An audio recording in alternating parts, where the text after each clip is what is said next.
Hi, I'm Mike Brampton. And my name is Julian Hoad. Welcome to Veterinary Ramblings. So welcome everybody, and I hope you enjoy this episode of Veterinary Ramblings with, as I say, Allie Selby. However, trigger warning. Yes. There could be a horse called Trigger on this show. There could be, but we having fucked this recording up several times, we might use language that is inappropriate or people find offensive. Inappropriate language. You can't say fuck, you can't say shit, you can't say bollocks. Oh, hey, do you know what? I saw a report the other day that said that everybody thinks that Birmingham is shit. Mm-hmm. Everybody. But you go to Birmingham and you ask the people of Birmingham, and they'll tell you that that's not correct, because they'll say Birmingham is shite. And the reason, dear viewers and listeners, that we are using such foul language is because poor Allie, for the last 20 minutes, we've been trying unsuccessfully to record the show. Despite the fact that we've been doing this for 6 years, it then took us at 3 different links and, well, I think between us, 8 different computers to get... and 2 pints of Guinness and half a bar of chocolate. I prefer my old laptop. It was great. If you made a mistake, you'd hold it upside down and shake it. It only had 2 little controls. It was brilliant. You know, why did you put it in the shredder? Well, that was obviously a mistake. I tried to correct one of the mistakes using Tipex, and that ruined the screen. So I thought I'd strip it with the shredder. Mm-hmm. BSAVA property, was it, Julian? It wasn't BSAVA property, no. No, they've never entrusted me with a laptop. They gave me another Etch-a-Sketch. Well, you'd be concerned about BSAVA property, wouldn't you, Allie? I would. Because don't you organise fundraising for the BSAVA? I do. Nice segue, Mike. He's done it before, hasn't he? Eh? We're not comedians, we're not professionals either, but that's... We're neither professional nor funny. That's how I know Julian for my sins. I've been working for BSAVA for coming up for 2 years now in the PetSavers team. So I manage all the fundraising and income generation for PetSavers that essentially allows us to then give grants to people in the veterinary sector to carry out research into companion animal health. So what was wrong? That's in a nutshell. What was wrong with your other job then? Well, you know, I've been in the sector the charity sector for quite a long time. And I think sometimes when you've been in one role for quite a number of years, it's nice to challenge yourself and do something a bit different. And I worked for Guide Dogs for 10 years, which was amazing. Really, really lovely charity. Still has a special place in my heart. It was my first charity job. And I kind of, like a lot of people, sort of fell into the charity sector. It's not really, although it is more these days, there's more of a kind of career path for people. But essentially, I think back in the day when I was young and fresh-faced and I was going to say enthusiastic. I'm still enthusiastic. But yeah, I was going to say there's no one more enthusiastic than you are. I kind of found charity work through volunteering. So I volunteered for Guide Dogs first and then ended up working for them. So, and when I was very, very little, I wanted to be a vet, but I wasn't anywhere near clever enough. So I've kind of got the best of both worlds now. You don't need to be clever, just persistent. Yeah. So I get to work with some amazing people and fundraise. So it's a double whammy, and it's a really lovely job. Why particular Guide Dogs for the Blind? With Guide Dogs, I worked in an office in Gloucester many years ago, and I had a member of my team who was a guide dog owner. And like a lot of people, I had some misconceptions about guide dog owners, thinking that they tend to be very much older people, retired, people who've lost their sight through age and that kind of thing. But this was a young guy who'd lost his sight in a car accident. He was in his 20s. Wow. And understandably gone through quite a tough period, a tough time, kind of rehabilitating himself into the workplace. And if it hadn't been for his guide dog, you know, he wouldn't have kind of been able to work full time again and just generally live the life that you should be living at the age of, you know, 21. So Right. that was kind of where my passion began for that charity. They are incredible dogs, aren't they? I know Amazing. I used to treat a few guide dogs, and there was one in particular that will always remain in my memory because there was such an interesting story attached to it. He'd been guiding this blind chap for about 5 years, and they'd go out for a walk every morning. But at the weekends, a friend of his would take him out for a really long walk. And the long walk for the dog involved, first of all, jumping over this 5-bar gate to get into this field. And so he did that one morning, and that was the morning the guy brought him in because he was rather worried about the dog. He said he jumped over the 5-bar gate as normal. What wasn't normal was that the 5-bar gate wasn't there. Oh, the dog was just so used to jumping over this gate, it did that. And I looked at the dog, and it had bilateral retinal detachment, and clearly hadn't seen anything for many, many months, if not years. And he was still guiding this blind chap, across the roads. Where, absolutely amazing. And he'd sit. Come on, Dad, this way. Yeah. No, that's not a bus you can hear. Because I can't hear it either, or That's see right. it. Yeah, I see no ships. Yeah. It's incredible, isn't it? Mm. Yeah, and part of the training is that they, so the mobility instructors, that might not be the right term for them anymore because it's a number of years since I worked there, would take the guide dog owner with the dog out, and that the dog would learn these particular trips, so whether it was to the post office or the supermarket or, to their place of work. So it makes sense that this dog that you're talking about, Julian, it's almost kind of built in, regardless of the fact that this poor dog site was going. That that's often how cats are diagnosed with hypertension or retinal detachment, isn't it? Because they follow a path around the kitchen. They know where the water's going to be. They know where the food's going to be, and then some muppet leaves the cupboard door open.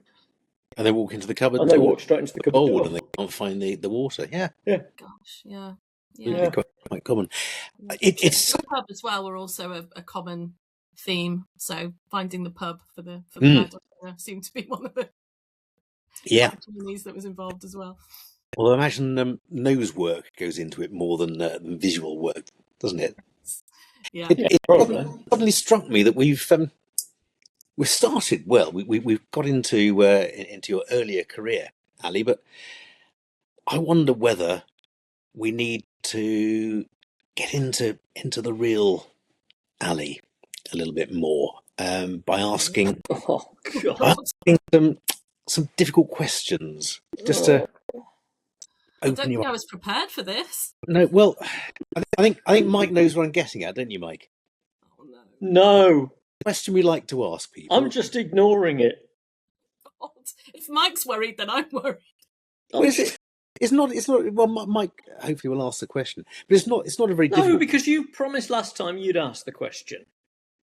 I don't think I did. I think I said another time. I didn't say next time. I said another time. But anyway, I can't really because I kind of feel I know Allie too well to. It'd be embarrassing for both of us.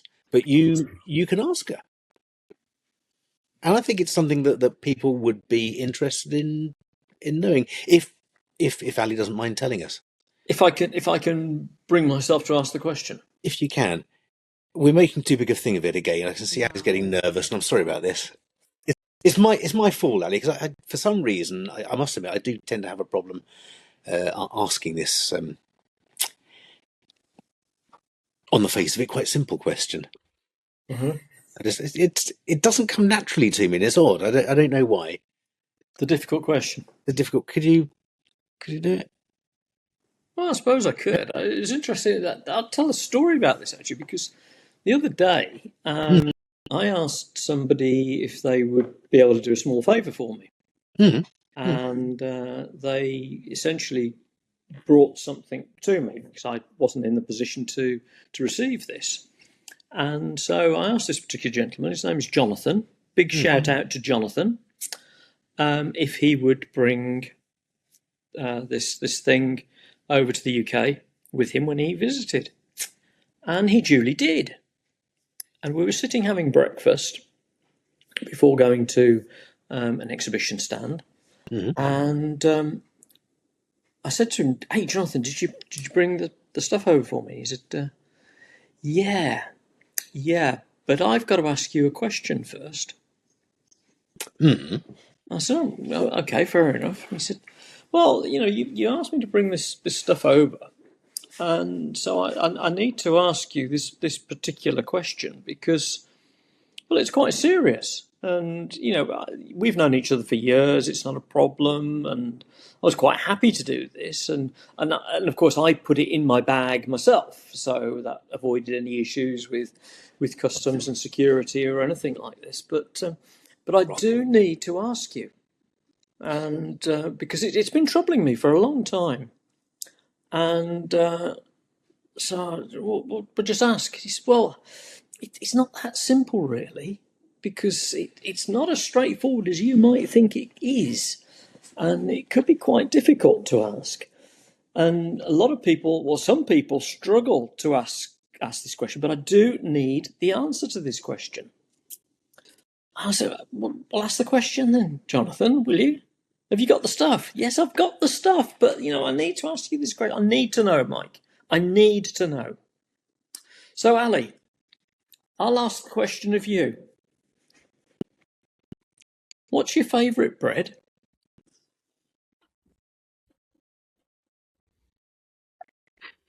Kidding me? That was nicely asked, Mike. Thank you. Oh. I don't know why. I just have a problem asking that. That's the question. Odd. I said there was nothing to worry about. Oh, now do you want the truth, or do you want the cool answer? Always whichever. the truth and then the cool answer after. Oh, do you know what I love? Do you remember milk roll? Yeah. Yeah. Oh, I used to have that at my nan's in Liverpool. Oh roll my and butter. God. My mum used to treat me to that. Do they still make it? That's proper comfort food. Yeah, they do. So if I'm ever feeling a bit under the weather, that's my guilty pleasure. Milk roll. Bloody hell. They don't sell it at Waitrose in Storrington. Oh, of course they don't, darling. Really? I've only ever seen that in Peaks in Yorkshire. They don't sell it in Marks and Spencer's either. Yeah. So there you go. I'll treat you both to a loaf of that next time I see you. Thanks, and I look forward to that. We've never had a milk roll, have we, on this podcast? No, not at all. Not at all. See, I should have known because I was listening to your episode the other week, Julian, as I said when you came into the office. Mm. And your guest then was Granary, I think she was. Yeah, and probably. But you did push her to make a decision, didn't you, between two? Yeah. Was that the one we mentioned? German. Yeah. Pumpernickel. That's right. Yes, that's right. I've got a feeling that the answer was actually it's contextual. That's right. Oh, wow. And we both immediately started looking up contextual bread on the internet, and I couldn't find an answer to that. I like that from me tonight. I want to make that. I want to make contextual bread. That sounds fantastic. Yeah, but before we go on, I'd just like to put a big shout out and a personal shout out to Jonathan Martinez, because you really had me going before you asked me that question, and I absolutely loved it when you did ask the question. Thank you. So big shout out to Jonathan Martinez from MAI. Well, that's fantastic. MAI, Animal Health. MAI are sponsoring this show, so we shall say thank you very much to MAI. Mm-hmm. One of them later. Yeah. Hey, so you're not working for the guide dogs anymore? Nope. You're working for us. I am working for you, BSAVA. Julian. For me. El Presidente. For PetSavers. And PetSavers is one of those amazing secrets, isn't it? If you have 10 vets in the room, only 1 or 2 will have heard of PetSavers. Yeah. It is not new, is it? How long has it been going on for? Since 1974, initially known as the Clinical Studies Trust Fund. And I believe only changed its name to PetSavers in the early 90s. So for quite some time, it was known as CSTF. Mm-hmm. I was thinking about this today, actually, and it's interesting. A couple of the legacies that we've received in recent years. When we've received the copies of the wills, the name of the charity has been CSTF. So these Really? are wills that have obviously been written quite some time ago. Became part of the BSAVA officially, I think, in 1994. Mm-hmm. 50 years we celebrated a couple of years ago. So in those 50 years, it's just over £3 million that's been invested into research into companion animal health. We kind of 2026 and onwards, we're looking at raising more than ever and funding more research than ever. So opportunities like this, just to talk about who we are and what we do, are brilliant, even though you probably know an awful lot more than I do, Julian. And I'm going to ask questions that I clearly know the answer to. Like, so how do you? Where can you buy milk roll? Where do you buy? We'll put that in the show notes. That's right. Has anyone ever looked at the effects of milk roll on normal dog metabolomics? I feel for our American listeners. Oh, yeah. They've never had milk roll, never had proper chocolate. No, they never will either, will they? Never had a really nice jam donut because they're all... No. Oh, there. Do they have Guinness in the States, Mike? Probably because there's a big Irish contingent there. Right. Yeah. Mm-hmm. We don't need to worry about them on that front then. No, they're okay there. So yeah, what sort of how do you sponsor research in what form? Does someone just say, I want to do a test or two, give me £1,000? How does it work? So in terms of my role in terms of raising the funds, we've got a number of ways, very similar to most charities really. So we work with corporate partners. So that might be a company that want to have us as their charity of the year, or they may want to sponsor something that we produce. So our Aging Canine Toolkit, which I'm sure both of you are very familiar with, we currently have a corporate partner. Hey, whoa, hang on a minute. Yeah, when Carl Gorman came on, he told us about it. It's not a reference to you, Mike. Oh, I thought Ali wasn't saying you'd know about it because you and I are old dogs, or at least I don't think that's what you meant, was it, Ali? That's what I was there to. Oh, good. No, good. Okay, fine. I'll let you off. I'm quite tired tonight, so I'm tired and emotional, and I'll probably take most things personally. T&E. The Asian Cake Toolkit, brilliant. Yes. So we have a brilliant corporate partner who supports us to get that out to more vet practices. So they pay for our postage and our printing costs.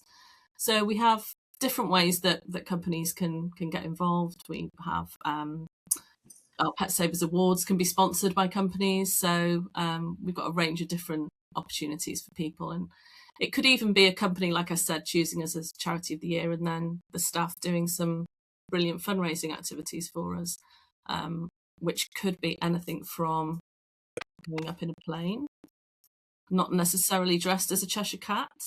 Or you could do, couldn't you? You could dress up as a Cheshire Cat and stand on a plane.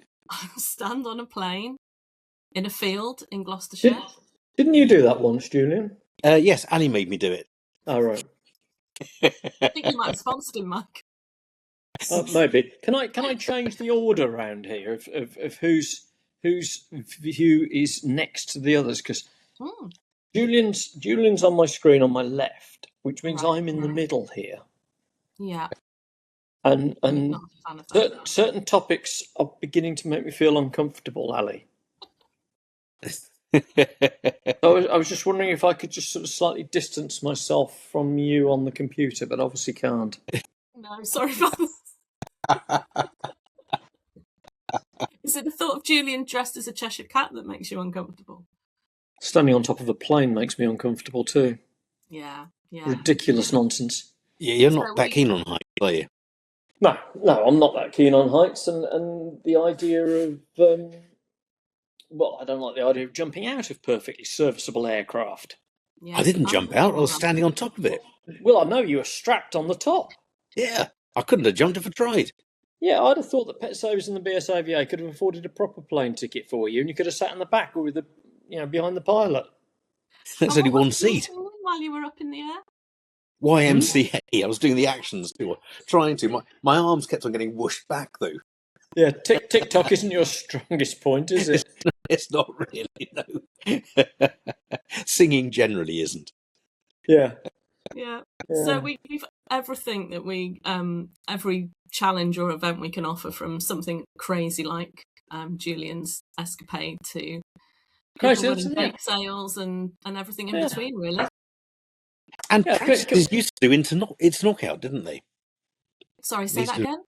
Practices used to be able to do a sort of It's a Knockout challenge with local really? Yeah, so we have reintroduced that. Yeah, there must still be the PetSavers It's a Knockout kit somewhere. It would.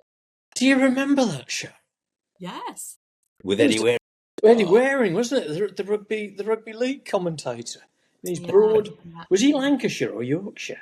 He's up and over, and he's playing his joker, eh? No, was that Lancashire? No, that was neither. I think that was sort of mid Cheshire. Yeah, either mid Cheshire or North Staffordshire or Cheshire, anyway, or northwest Lincolnshire. Oh, yeah, brilliant! And we had a fantastic team last summer from the Cambridge Cat Clinic who did the Isle of Wight Ultra Challenge for us. So that was a 100-kilometre trek and jog and run around the Isle of Wight. So we have people doing all sorts of weird and wonderful things, but essentially all for a really, really good cause. Sorry, Ali, what was that? Amazing things, did you say there? Yes, because these are amazing people that are doing amazing work and amazing things. Yes, yeah. Because I don't think we really want to label them as weird, do we? Well, no one likes a label. Not all the time. No. he thrives on that. He lives on his labels. Absolutely. Yeah. Love them. Nothing like a good label. Usually one saying hot chili sauce. That's a nice label. Yeah. Identity theft. There's a thing, isn't it? Huh? if you relate to a label, it becomes part of your identity, doesn't it? Right. You identify. Yeah, you identify as this particular style of character or this particular job role. I'm very deep now, Mike. Yeah. I don't know what you're saying there, Mike. Up and is not quite my realm of thought. That. Right, I'll apologise in advance, and I'm allowed to do this because I'm from that area. What's you doing with the Peaky Blinders hat on? Well, I think Mike. No. Oh God, no! Did we do the trigger warning, Ellie, at the start? You did. Thank God for that. Boris here. Twice. Okay, yeah, but I think we only recorded it once. Hey, BJ. I will answer. BJ. Yes. Yes. All right. I will do that. Yes, but I'll be back. You'll see. Yes. Leader of the whatever Reform Party. Yeah. Thank you very much. Yes. Yeah, like Heil Farage is going to let you get away with that one. Oh God, we're getting all political, aren't we? Just drink your Guinness, and you can also leave money in your will, can't you, Ali? Wow. You certainly can. Yes. Yeah. Yeah. We're oversensitive about these things, aren't we? Would you leave money in your will? Yeah. As charity? Come on, you got to leave it somewhere. And absolutely. Yeah. I'm giving it to my kids and my granddaughter. What was that, Daddy?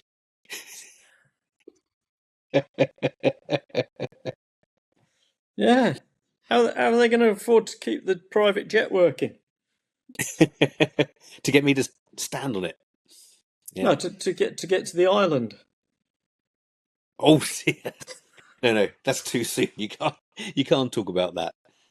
Really? Oh, that's right. Nobody can talk about that. Let's start a war instead. Nobody can talk about that. Yeah, good idea. Yeah. We better cut We better cut all of this, James. Hang on, where's the note here? We leave a When note. you say all of this, Well, no, not all. just my comments. I've obviously had too many Guinnesses, and I'm obviously come back off the mountain rather dehydrated. So Mike's up in the Lake Districts at the moment. His how are you?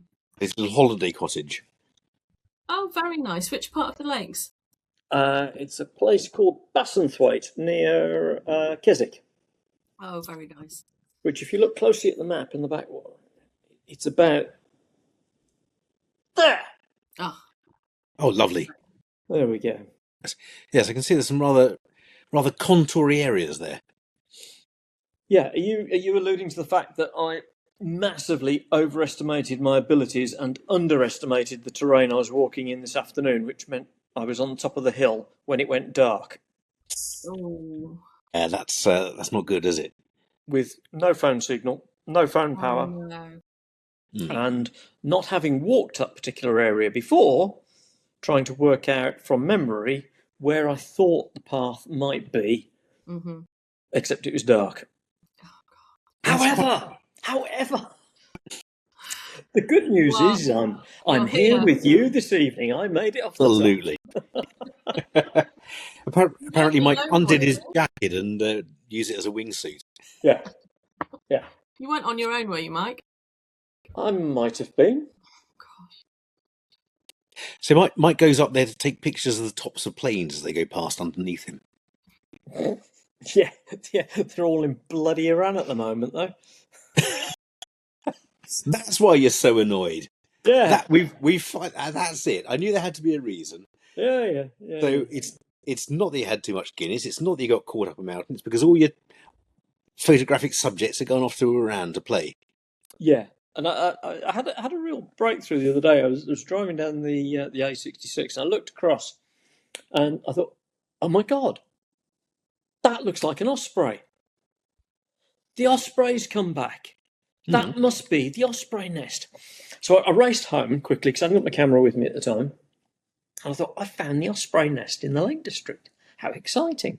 And next door neighbour was out the front of the house. So I said, is the osprey nest just down the road here? And they went, yes. Are they back? I said, well, I think so, because that was very white, standing proud. She said, it looks sort of like a peculiar tabletop above all the other trees around, and it looks like a very artificial thing, but that's the osprey nest. And yeah, that sounds about right. Yeah. Okay. So I put the camera in the car, dashed back, and parked up, scrambled up this bank because they don't like you getting close. I mean, I was still a mile away, but my camera's got a big long lens on it, Allie. It's some people buy sports cars when they get to my age to make up for deficiencies in other areas. I've got a big camera lens. Anyway, I'm very pleased for you. Thank you very much indeed. And so I climbed to the top of this bank, cut myself to ribbons, nearly fell down, injured myself. But I got to the top of the bank and I could see this thing in the distance as I saw it on the road. So I put the camera up to my eye and I zoomed in. And there was the white thing. Which was? A scaffolding pole holding a camera which looks down onto the nest. Oh. So the osprey hasn't returned yet this year. So I thought, yay, I'm going to be the first person to spot the osprey. Oh, how amazing. And I didn't even know it was where it was. But I found it now. But it's not, I haven't found it. I found the camera that looks down on top of it. So you won't be the first person anyway. I won't be, and the people who run the camera, who operate the osprey, guard, because sadly, even in the UK, we have to guard against bad things happening to amazing creatures. So they will know up at the Windlatter Centre or the place in Keswick when the osprey arrives, because their camera will go bing. Osprey's here, and then of course it'll go across all the social media that the osprey's back, and thou shalt not approach the osprey closer than 2 miles for fear of getting your legs broken. Wow. I thought you were talking about a singer there because you said Bing Osprey. And I thought, No. didn't he sing White Christmas? Yeah, no, he didn't. No. Bing Osprey didn't sing that. The other confusion with the Osprey, of course, is as you've just mentioned. I like taking the photographs of the tops of aeroplanes. They fly by me underneath, and the Americans have got a particular aircraft, and one flew by last time I was up here, and I got all excited because I'd not seen one before. That's the big one, is it? No, it's called an Osprey. So I was proudly announcing in the pub that I got the Osprey, and they went, "It flew south about 3 weeks ago. What are you talking about?" No, it didn't. It flew across Bathurst-Thwaite, it turned right, went round Skiddaw. What? Yeah, it got its rotors on the top of the aeroplane, and it was sort of flying, almost hovering as it was flying. Oh, we thought you meant the Osprey, Mike. Lives down on Bathurst-Thwaite, yeah. No. Oh, dear. It's an everyday story of country folk, Allie. Just. Yeah. He never used to talk like this when he lived just down south near me. He's gone all country, he has now, you know. Living up in the fells. Absolutely. Throwing words like Bastardthwaite or whatever it was. Bathurst-Thwaite. Yes, sorry. Yeah. Yeah. Thornthwaite. Subject to birds. Yeah. Non-traditional companion animals. Right. That I've only just become aware of in recent weeks because I've been That we used to call exotic. Yeah. Exotics. Yeah, go on. So what's kind of prompted that change that has? It's it's because traditionally we used to keep dogs and cats. And then we started keeping rabbits and guinea pigs, and because they weren't traditional animals, they were called exotic. But nowadays, they're not so exotic because everyone's had one. And so they're called non-traditional companion animals because exotic sounds different, foreign, and therefore not to be trusted. We don't want ice down our backs, so rather than say it's exotic, we say it's non-traditional. Are you exotic? No, non-traditional. Right, okay, buddy, move on. I always think of belly dancers when I hear that word. Non-traditional dancers. Yeah. Yeah. You don't keep belly dancers as pets, though, do you, Mike? No, but there's an idea. I think Trudy might have something to say about that. Yeah. Is that why you wanted to borrow that ruby from me the other day to put on a belly button? Yeah. Yeah. I wondered why. No, actually, I want to sell it, buy a new camera lens. But yeah. So what else do you do? What else do you get up to, Allie? Who, me? Yeah. At work or at home? Well, Both. This is Veterinary Ramblings. Let's just see where it takes us, shall we? Well, I've got 3 lovely dogs. I have a fox red Labrador called Bodie, who is named after the Patrick Swayze character in Point Break. No, after Point Break. Yes. Yeah. Point Break. Yeah. Mike and I were both thinking of The Professionals. I was originally, but of course, Point Break is one of those iconic movies. Do you prefer the original or the remake? Oh, the original. The remake was terrible. I haven't seen the remake. I don't think I will now. Don't bother. But I did see the original again about a month ago because I hadn't seen it. Isn't it wonderful? It's amazing. Can't beat it. That's the one with the young Patrick Swayze in it, isn't it? Yes, yeah. So he's the Bodie character. And then we've right. Okay, let's talk about Patrick Swayze, shall we, Allie? Okay. Was he a pet owner? Yes. He had several non-traditional belly dancers. Yeah, I like for our listeners. For our listeners, I think it's only fair to say that Ali has flushed red with embarrassment at the mention of Patrick Swayze. But anyway, carry on. So, what are the other 2 dogs called? Norfolk Terrier called Basil. After Basil Fawlty? Yes. Yeah. Is this so you can wander through the woods going, Basil? Basil? No, Baswell. And a miniature Dachshund called Billy. Billy. Yeah, Billy, a female Billy with an IE. Oh, right, like Holiday. Yes. Mm. Yeah. No, Yeah. Billie Eilish, surely. Eilish, Come on, Julian, get with the times. Jeez, Julian, how old are you? Well, father of 2 daughters, come on. I'm 111. Yeah, obviously. Even I knew Billie Eilish, not Billie Holiday. Well, I don't know. How I've never heard a Dachshund singing any Billie Eilish songs. No, not recently. Haven't you? You haven't lived. But a lot of them sing the blues. Not the Dachshund. Yeah.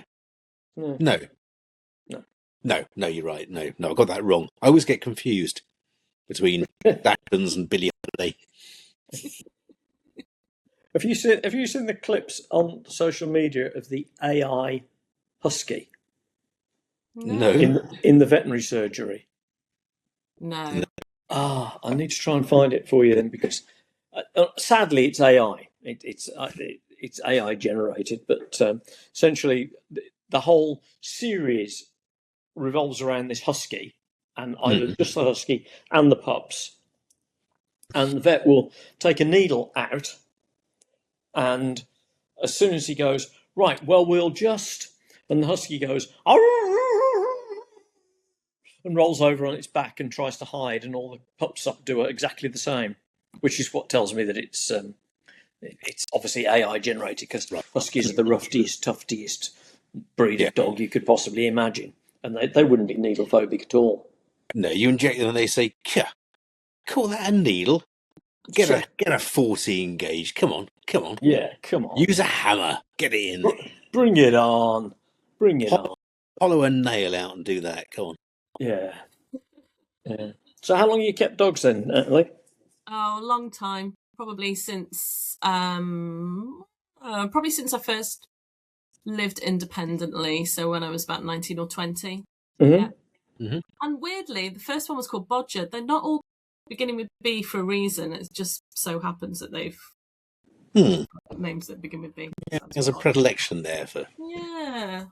We did have a rehomed guide dog who sadly couldn't see, so she wouldn't have been much use. So we rehomed her. Mm-hmm. She was called Tess. So Bess, no, Bess. Tess, not Bess. Make it Bess. God, it sounds. Oh gosh, yeah. You've got a connection. So yeah, always been a pet lover, and like I said, I'm certainly no kind of expert in the veterinary sector, but I love fundraising and I love what BSAVA and PetSavers does. So it's the perfect job for me, really. So at the moment, we fund research projects. We fund MSCs by research. We fund clinical research projects, and we fund. We have the student research project, so they're the 6 to 10 week undergrad project. And yeah, as you say, master's degrees by research, CRPs, and then PhDs and fellowships as well. So pretty much every career stage, there's something for anybody who's interested in getting involved. And looking at the list, as we did for the 50th anniversary, looking at the list of projects that have been carried out on behalf of PetSavers, I mean, it's pretty major stuff. So we wouldn't have a treatment for hypothyroidism probably if we hadn't had a PetSavers research project. Wow. And I know an incredible legacy, really, isn't it? When you like that, yeah. And I know that we've had some on blood pressure that would interest you, Mike. Mike, in case you didn't know, Ali, Mike used to own Thames Medical, which is now owned by MAI, and they make the Cat Plus Doppler and other such oscillometric blood pressure measurement devices. The new AutoCat. The new AutoCat, which I thought was an AI-generated feline, but no, the AutoCat. And so they would certainly have been used in some of the projects funded by PetSavers. Yeah, absolutely. Interesting. Yeah, it's great. And we have, so our impact report is due to come out fairly soon, and that'll cover the last 12 months of all the projects we've funded, whether that's a student research one right through to the master's degree. So yeah, if anyone wants to find out more about what we do, they can download the current impact report or get in touch with me, and I'll send them the latest one when it's published. And if anyone's interested in applying for funding, there's quite an extensive amount of information on our website. So it's everything from the grant calendar that shows you when the grant's open, to guidance and information about how to complete your application, and bits and pieces about mentoring, and anything really that people could need in terms of advice and support is there on our website. But we're always happy to talk to people. I say we, that's the royal we. My brilliant colleague Sarah Williams, who is our grant sum fundraising manager, what she doesn't know about PetSavers isn't worth knowing, so she's a great source of information for people who are looking to apply. Excellent. And you just look on PetSavers. So we're bsava.com Right. /PetSavers. Yeah.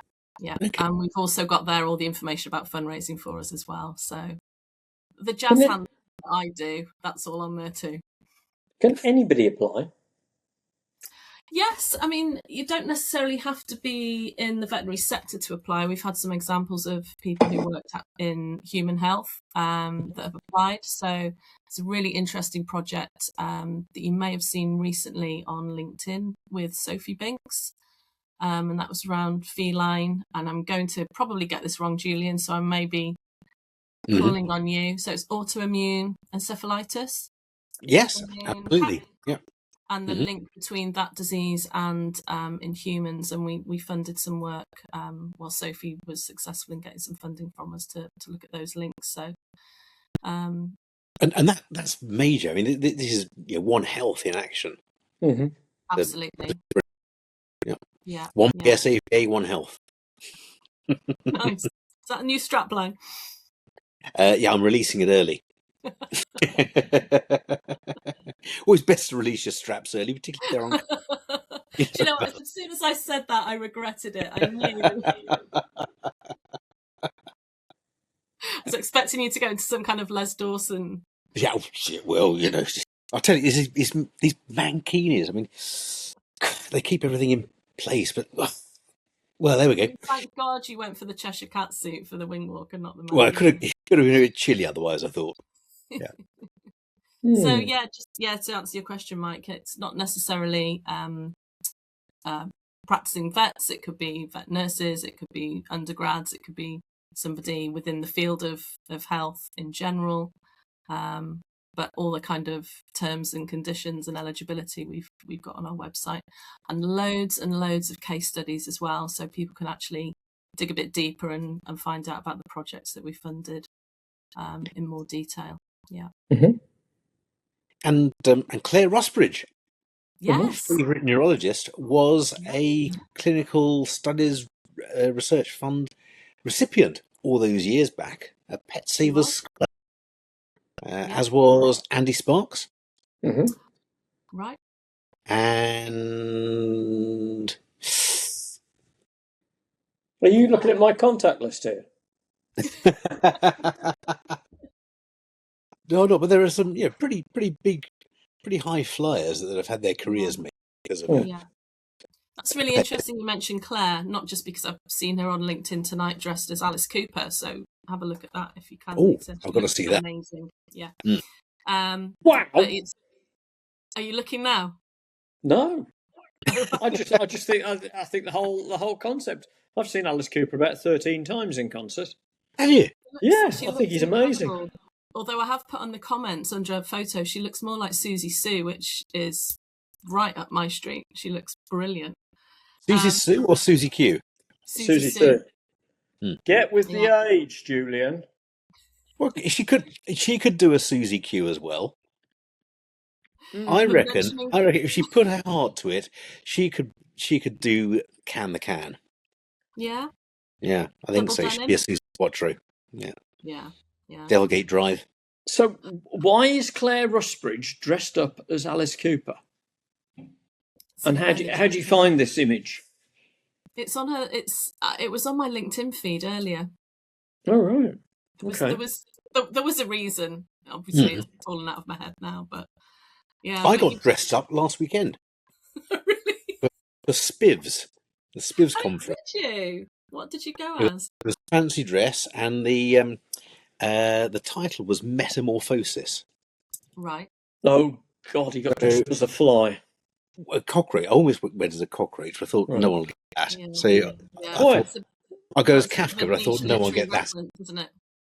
So Kafka, I went as half a clown. Oh wow! So, it's very Ronald McDonald. It's half my face clown, the other not. You'll notice I've got a clown wig that I cut in half and stuck to my head. Now, the listeners who are interested in this will probably have to attach this photograph onto the images and links below on this episode. Yeah. What were you thinking? I attached that plastic clown's wig, or half of it, to my head using double-sided Gorilla Tape. Mm-hmm. Oh my goodness. Thinking, as soon as I start dancing and get a bit hot, it'll just fall off because of the sweat. Because unlike certain ex-royal members, I do sweat. And anyway, it would not come off. Brilliant. Not come off. I was in the bath for an hour and a half that night, peeling it off gently, thinking I'm going to be the prat with 3 red stripes down my head tomorrow morning. So, hour and a half in the bath, and then half a bottle of that little hand cream dispenser. That went on. I wonder what they thought had happened to my pillow the next morning. This poor. I think the sort of hotels that you stay in, Julian, they're probably used to finding all sorts of things with their pillowcases and sheets and all sorts. So I wouldn't worry about it. You want it longer than an hour? Yeah. Have you got any telltale signs still on the scalp, or are you? No. But have you noticed he shaved the other side to match? That's his excuse for his baldness this week. Allie, if you hang around Julian long enough, you'll appreciate there's a different excuse every week. You know, it was changing the oil on the car, and he happened to spill. And the best way, because he couldn't wash it out of his hair, was to just put a razor to it. And look at the expiry date on the candle, so I turned it upside down. Yeah. Now it's Gorilla Tape and hiding in a clutch of ostrich eggs. Yeah. Did you win any prizes for the costume or not? No. Who won? No, but I did frighten a few people who were coulrophobic. Obviously watched too many horror movies. That's right. Oh gosh. But back to Claire Rusbridge as Alice Cooper. That's amazing. I've got to see that. The reason I was talking about, you were talking about Claire, and we went off on a really weird tangent. So sorry. That's Veterinary Ramblings for you. Yeah.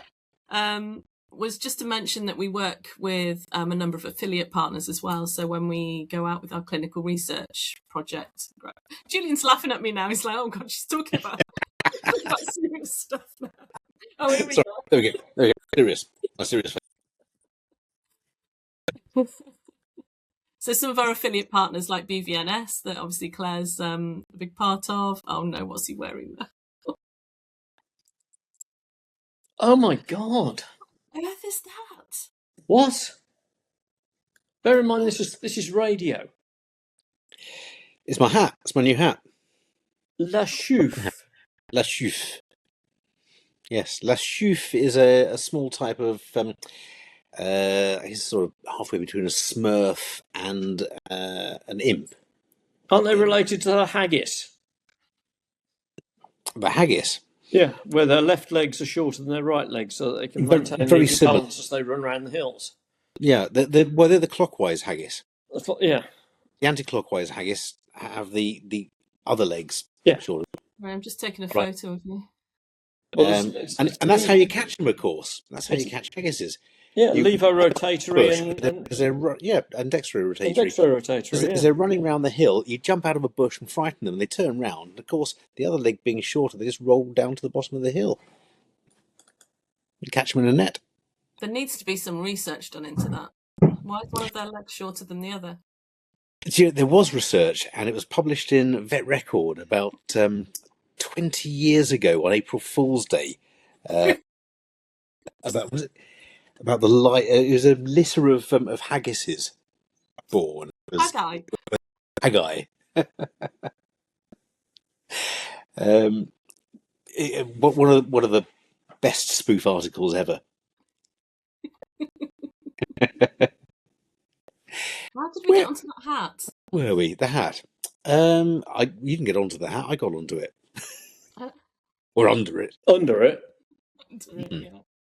Yeah, no, poor Claire Rusbridge be listening to this maybe and thinking, why does my name keep coming up in the conversation? Claire knows. Why am I suddenly being dragged back into Veterinary Ramblings? I thought I got rid of it after I agreed to do it once. Those months of therapy have now been ruined. Oh, bless her. So, got any holidays planned? Oh, God. What did we say on the recording that didn't get recorded? We are neither professionals nor comedians. Absolutely, something like that, yeah. And I think we've shown that we are distinctly neither. Yeah, absolutely. Yeah. In its entirety. Everything completely uncut. No, I think it's magic in editing it to sound well, like... we're up to 52 minutes at the moment. If James cuts out all the rubbish, we'll have 5 minutes of really good quality stuff. Probably, yeah. 5 minutes, I reckon. Yeah. You wait until James comes back in again. He'll be bald as well because he's tearing all his hair out. But hi, James. Claire Rusbridge. James. Whilst we're talking about Claire, if you want to catch up with Claire, then Claire was on episode 122 of Veterinary Ramblings. That's a very good memory you got, Mike. Absolutely, and we talked about marathons and microbes. No, we didn't. We did. No. That was previous episode. We didn't. That was with Jackie. What did we talk about? Oh, Chiara malformation. Oh yes, Chiari. Sorry, and Chiara. I can't remember. An old girlfriend of mine. And something to do with brain in toy dogs. Mm-hmm. And diagnosing and managing the conditions and genetic and breeding factors involved, and the significant impact on canine health. Yes, yeah, not just canines; it's other teeth. Yeah, indeed. And Claire did a 60-second CPD. Oh, now there's a thing. Yeah. Yeah. She did, didn't she? Yeah, she did. Yeah. On the subject of the 60-second CPD. Oh, yes. Yes, Allie? Julie had said to me that it could be anything. It could even be as random as my favourite biscuit. If you wish. Absolutely. If you want to teach us about your favourite biscuit and not your favourite bread, because we've already had that one. Yeah, that'd be pointless. No, that was the milk roll, of course. It's bakery related. Is it? Oh, so are you up for the challenge then? Go on then. Oh. So enthusiastic, Allie. Oh, right. We've had I had a little bit of imposter syndrome then, Mike. All evening. Yeah. Oh, all right then, if I have to. Go on, then. In fairness, that's about the same as everyone who's ever done 60-second CPD. Well, what's interesting... Well, the last one was brilliant. It was about the opening the locks safely when you were on a canal boat. Oh, yes. That was brilliant. Because I am forced to watch Canal Boat Diaries at least twice a week by my husband. So now I can actually participate in the conversation. Is that the thing with... It's a chap called Robbie. Oh, and that's not the thing. We were talking about familial abuse recently, weren't we, with the locks thing? Yeah, there's a number... If you phone the BBC and ask for Angela, then... Yeah. They'll release you from your watching. It's all right, Ali. You'll be okay with us. All right. Yeah. So you just do the symbol. Okay. and then we'll know what to do. And for listeners, I'm making peculiar finger symbols. I'm moving swiftly on. Well, no, there's a hand signal, isn't there? Is there? Yeah. There's Not the Masons. There's a hand signal. No, not the Masons. There's a hand signal to suggest that you might need help. Right. Is it? No, it's I don't know. It's some funny thing. So when you're being dragged by the hair down the street, Which is unlikely to happen to you and I, to be honest. Well, that's true enough, isn't it? But it's never likely to happen to you or I. No. We've got faces for radio, haven't we? So Definitely have. And anyone who drags us down the street's got to have a fair old hunk of muscle doing it, haven't they? yeah. Probably. You can't drag 200-pound of dead weight down the street. Right, okay. Pause, cancel, start. Oh dear, this is going to be very tricky, this is. Okay. All right, so I've got the timer sort of working. Okay. Good. It's very different, so I'm going to have to use the telebone to do it rather than the iPad. Oh, there we go. So there's only 58 seconds there. You're shortchanging her. Oh, well, no, I think started. no. What we can do there is we'll go and your 60-second CPD, Allie, on shortbread biscuits. Perfect scone. What? Perfect scone. Perfect scone, not shortbread biscuits. No. Oh. Okay, so this is foolproof. Shall I start? Yeah. Okay. Before you start.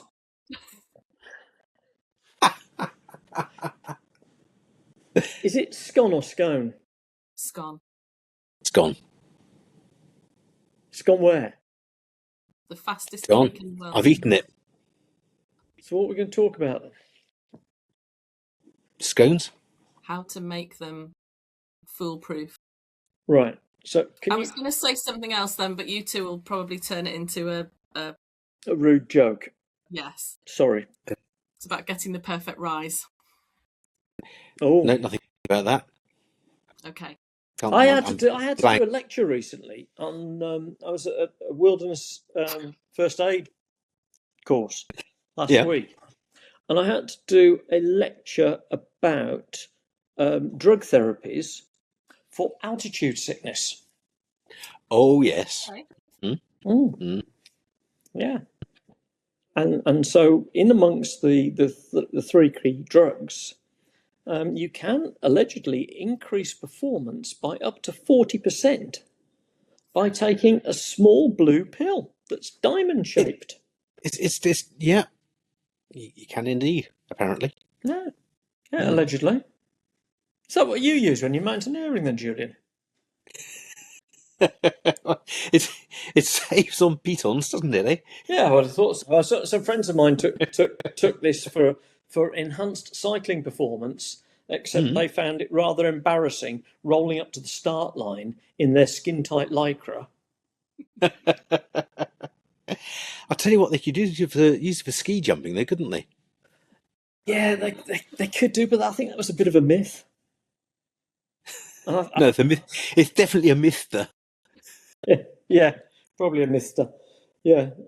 And there, of course, Julian's referring to the fact that ski jumpers are issued an appropriate sized, homologated, regulated ski jumping suit based on the ski jumper's BMI and surface area.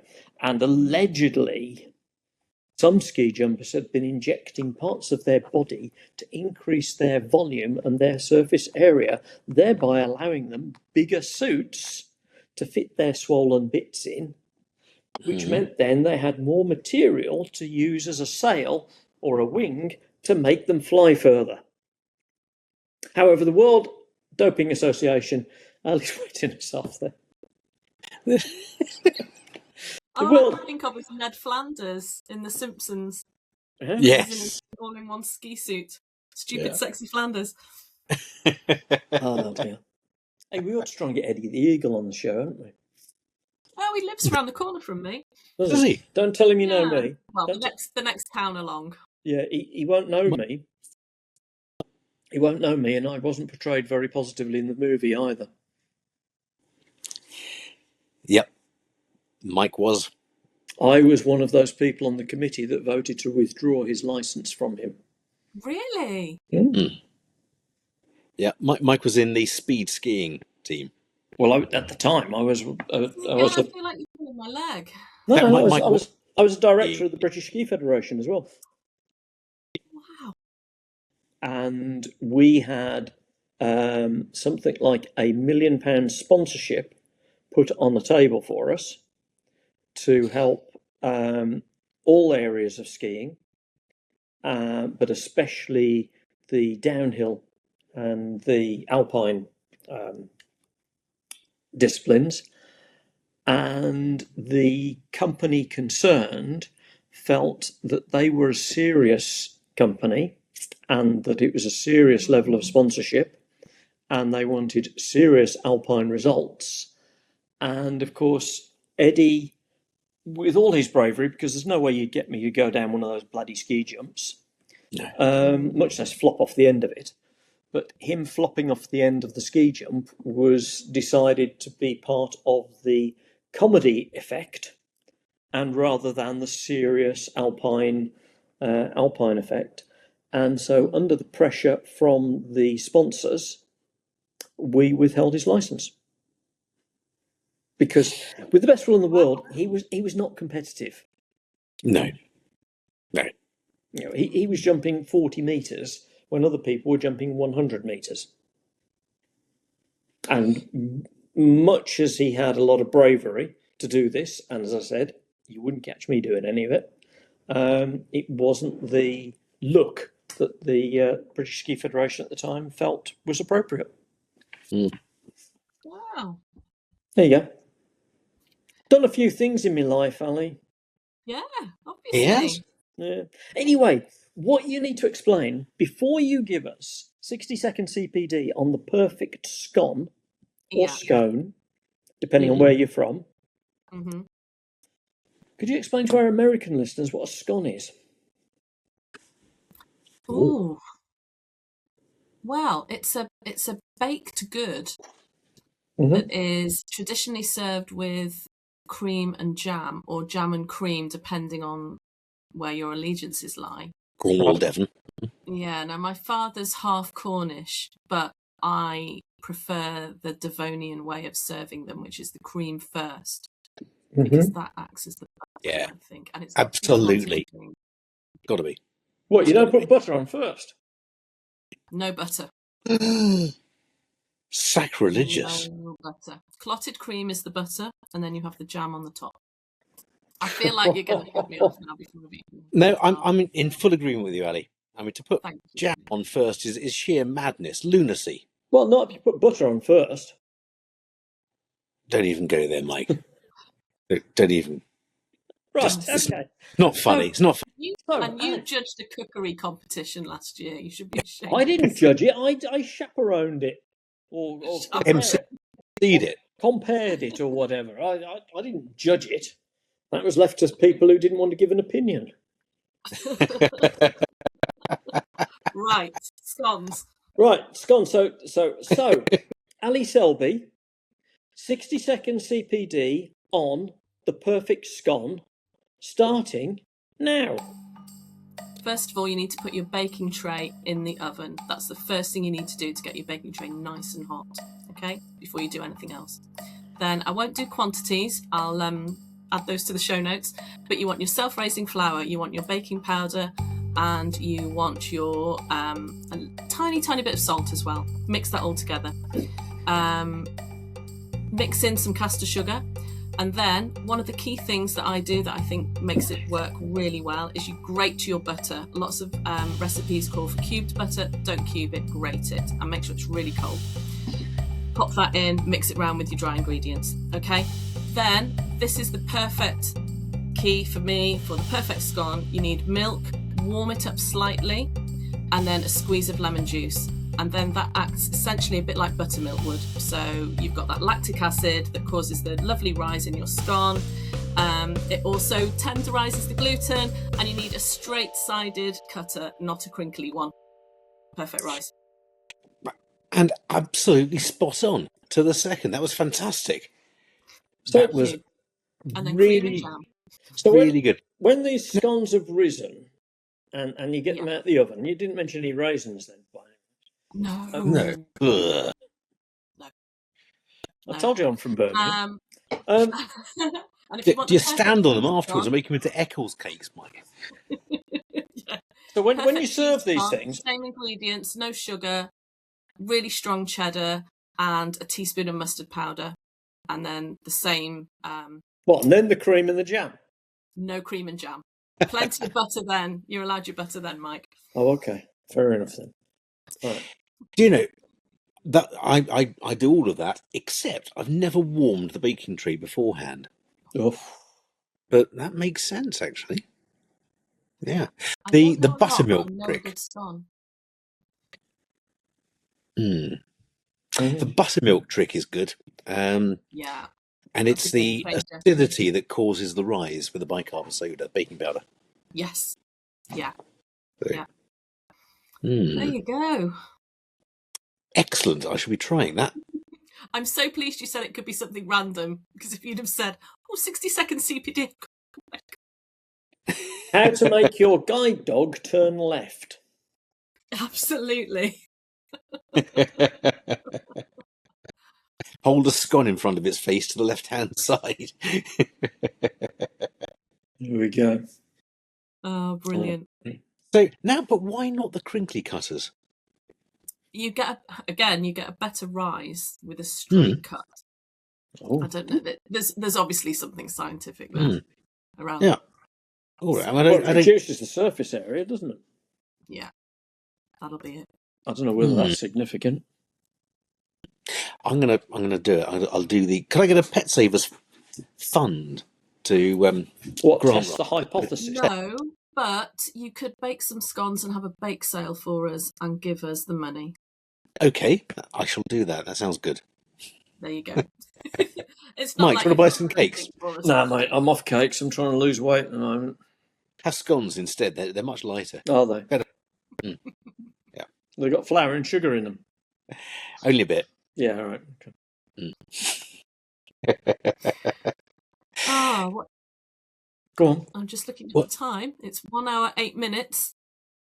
Hey! Have you had enough? Hang on a minute. You had Let's enough? call a time out. That's the first guest that's ever said, it's going on a bit, isn't it? I've got to get in bed. Oh, dear, I've got a busy day tomorrow. But I'll say it diplomatically somehow. Time rushes on, doesn't it, eh? They thought I'd be in my pyjamas. Oh, right, okay. Well, yeah, but the And problem one of is... them suggested I have my pyjama bottoms on because you wouldn't be able to see, but I'm not. Yeah, we'd know. Daring. I've done that.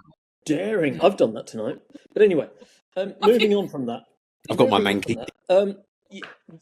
60-second CPD is absolutely fine, and we can issue a certificate for 60-second CPD. However, yeah, if there is a reflection question. Oh. Okay. I didn't tell you about this, did I? You didn't. No. Oh, did you brief Ali on coming on the show then, did you? Was it you then, Yeah. Julian? Oh, right, okay. Yeah, okay.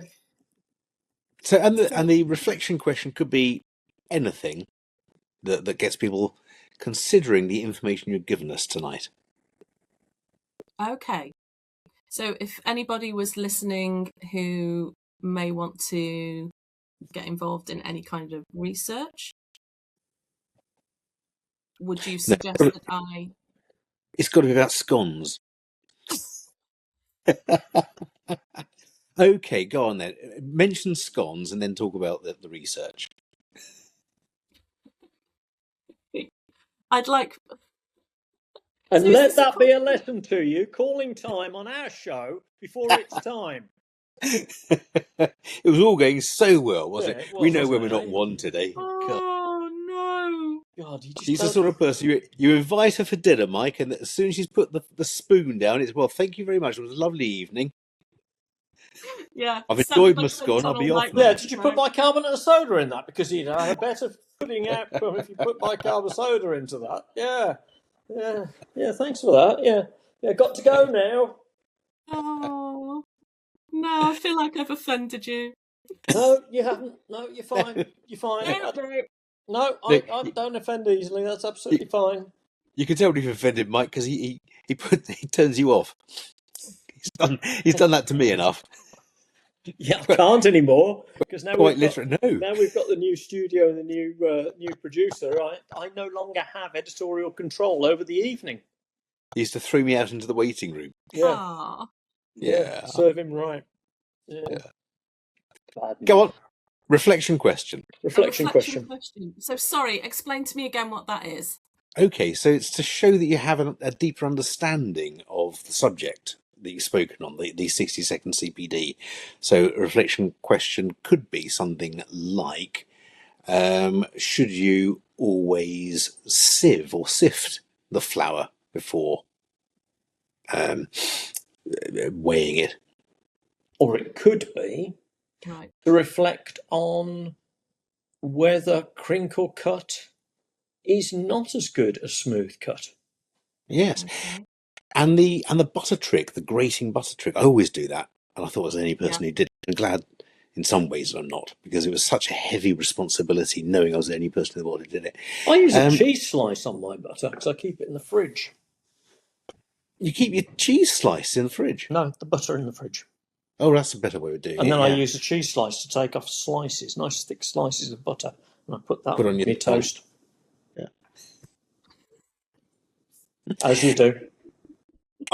I think we've probably asked enough reflection questions I on think so. Ali's behalf Yeah. for her to get a certificate. Yeah, put Allie out of her misery, for goodness sake, Julian. And here we go.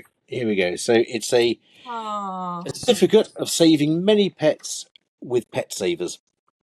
And we've That's got lovely. there's a microscope, because that's what people do when they do research. There's some samples there, rather dodgy looking samples. Where is it? There. And there's a dog that's benefiting from PetSavers stuff, and a cat that also is.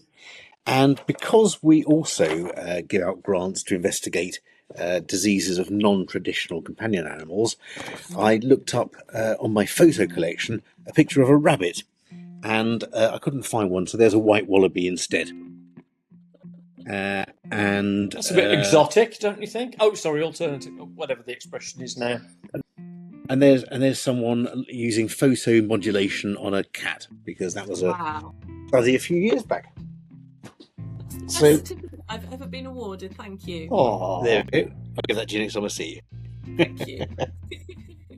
And you can download Ali's certificate to send to the RCVS to prove that you've done your CPD. Absolutely. Oh, that's wonderful. Thank you. So once again, Ali, how can we get involved with PetSavers? Well, please like, follow, comment, share our posts. So we're on Instagram, we're on Facebook, we're on LinkedIn. LinkedIn seems to be the kind of hive of activity for us. I think it kind of reflects the fact that a lot of the profession are on there and use LinkedIn regularly. So please like us and follow us on there. Go to the website, so that's bsava.com/PetSavers. You can find out A, how you can fundraise for us, and B, how you can get involved in applying for funding for any research that you might be interested in carrying out. And as I've said before, it could be vets, vet nurses, anyone in academia, or people who are looking at kind of the sort of broader One Health issues, who may benefit from our funding. And there's a really helpful grant calendar on there as well. You can see what the dates are for applying. So just have a look and get involved and drop us a line. PetSavers, PetSaversAdmin@bsava.com. Great, thank you. Actually, No, Ali, thank you very much indeed for that, because what you've done is you've reminded me that if you've enjoyed this episode of Veterinary Ramblings, please click like, share, and follow. And don't forget to subscribe, because it really does make a difference. Thanks, Allie. You reminded me. You're welcome. So it's been brilliant to spend the evening with you. Thank you. I really appreciate it. Thank you very much indeed, Allie, and thank you for joining us and sharing with us PetSavers, BSAVA, charities, fundraising, and all sorts of topics that we've covered this evening. So it leaves us with one thing to do, and that is to say, oh, you want another thing, do you? No, just one thing. Just one thing. May your dog go with you. May your dog go with you. Cheers. Cheers. Cheers. And cut. Way. Did you enjoy yourself, Allie? Have you enjoyed yourself? I loved it. You absolute pair of nutcases.